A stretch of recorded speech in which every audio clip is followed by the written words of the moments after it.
Les femmes et les hommes, on ne vit pas la ville de la même façon. D'ailleurs, à Montréal, on a le Conseil des Montréalaises. C'est un conseil consultatif. Et il y a quelques années, ils ont fait une étude qui a vraiment démontré que les femmes ont un parcours très différent dans les transports. Ils font beaucoup de petits trajets pendant la journée, alors que les hommes, majoritairement, font vraiment la navette entre le travail et la maison. Et donc, c'est très, très important de prendre en considération ces différents déplacements parce que ça veut dire qu'on doit prévoir les déplacements différemment et aussi très probablement construire notre ville différemment.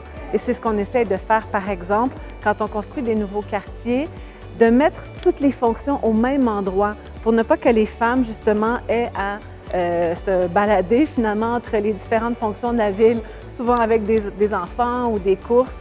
Donc, vraiment, c'est très important de prendre en compte.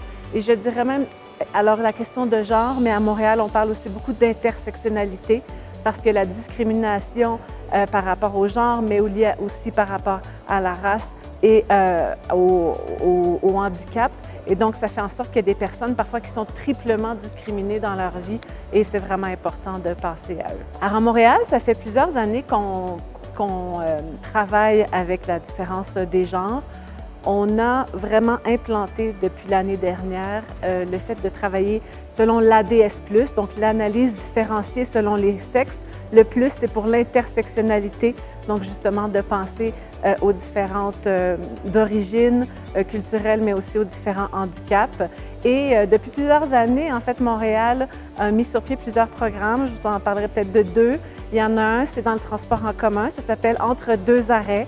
Alors, le soir, les femmes peuvent demander au chauffeur d'autobus de descendre à un coin de rue, même s'il n'y a pas d'arrêt, justement pour être plus confortable et plus en sécurité pour rentrer à la maison.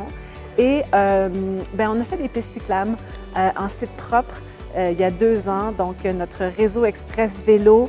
Et vraiment, on a vu à quel point les femmes, les enfants et les personnes âgées utilisent ces pistes cyclables qui sont vraiment sécuritaires. Donc, ça a été un plus pour notre ville et on souhaite poursuivre évidemment dans cette voie.